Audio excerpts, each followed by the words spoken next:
I've been a video producer for the past 5 years, and in that time I've put out thousands of videos, ranging from personal vlogs all the way up to March Madness content. And over the years, I've developed some preferences on what camera gear works and doesn't work for me. So today I want to share with you guys what I consider to be the perfect camera setup for everyday creating. And the best part is, it all fits in this bag right here.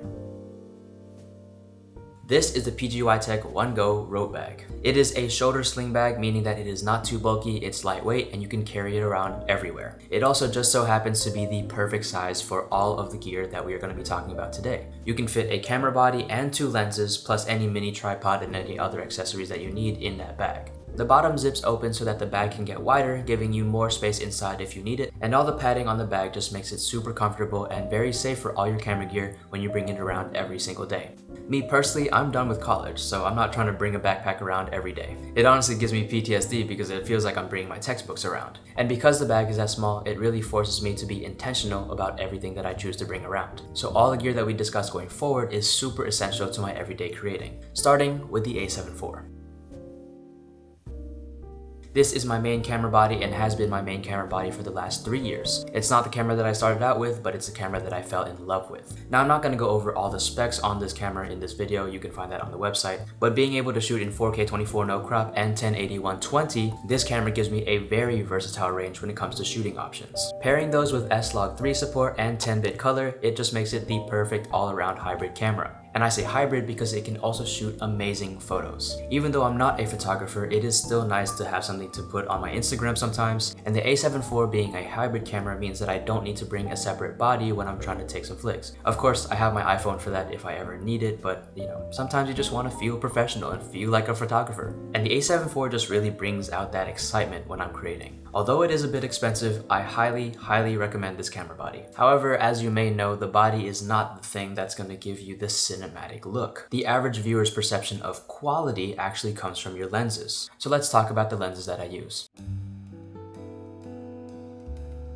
First, we have the Tamron 17-28mm f2.8. This is my all-around vlogging lens, and it's the one that stays on my camera for most of the day. I shoot a lot of wide shots in 4K and crop in if I ever need to, because one rule of thumb is you can always crop into a shot, but you cannot make a shot wider. At least not yet. Obviously the AI is getting there and it's a little scary, but for now, that's a good rule of thumb to go by. This lens is also lightweight and compact, meaning that it does not tire my arm out when I'm trying to vlog. Holding a camera out like this can be tiring on your arm, especially when you do it for hours in a day. So having a lens and body combo that's lighter is just a more comfortable experience. I typically vlog at 17mm and the lens can zoom into 28mm, giving me a slightly different look when I'm trying to go for some B-roll. However, my main B-roll lens is actually the 28-75 f2.8. This lens is also from Tamron, and at 75mm it can give me a lot more compression, making my B-roll extra crispy. This lens is a little too tight to vlog with, but it is great for shooting anything farther, and I use this lens for all of my detail shots that I produce in my videos. This focal range is also perfect for shooting other people and other things, so about 80% of my freelance work is shot with this lens. Literally, this lens is perfect for everything. It's almost addicting how easy it is to use this lens. I use it for basketball, I use it for fashion, I use it for real estate and construction. It just fits everything. And if I had to recommend any lens for anybody starting out, that would be the first one that I would choose. So those are the big 3 pieces of camera gear that I use when it comes to video production, but I do also bring a few small tools that make my life just a little bit easier. Starting with the Mantis Pod from PGYTech. This is a mini tripod that fits well into the camera bag, and it just makes sure that my camera can sit on basically any surface and get me any static shot that I need. Now, I do have a quick release system on top of this tripod. It is also from PGYTech, and it makes putting my camera on the tripod and taking it off much more efficient, meaning that I can get my shots much faster. As for audio, which is arguably one of the more important parts of video creation, I use the Sony ECM M1 Microphone.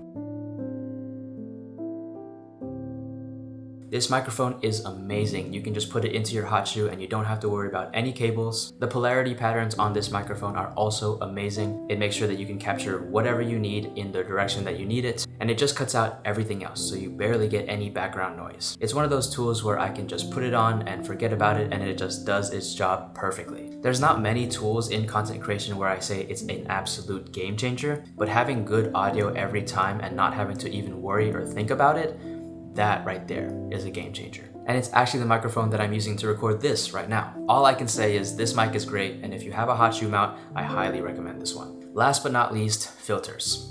I bring two filters around with me. The first one is a variable ND filter, and the second one is a pro mist filter. Both of these have their uses depending on time of day and stuff like that, but for the most part, the diffusion filter stays on my lens at all times, and the variable ND filter just helps when things are a little bit too bright. I also throw a couple extra batteries in the bag, and that is everything that I carry with me on a daily basis. It's not the most optimized setup in the world, but it is the setup that works for me. One camera body, two lenses, a few accessories, that's all I really need to be creating whatever I want. Now, whenever a lens company wants to drop a 17-70 full frame lens, then I won't even need both lenses. I can just use one, and that'll be my most favorite lens of all time. But for now, two lenses, one body, a few accessories, and I'm all good. If you made it this far in the video, I very much appreciate you, and if you have any questions about any of these, you can drop them down below and I will 100% get back to you. If you found this video helpful, be sure to like and subscribe for more. Thank you again for watching. I hope you have a great day, and I'll catch you in the next one. Peace.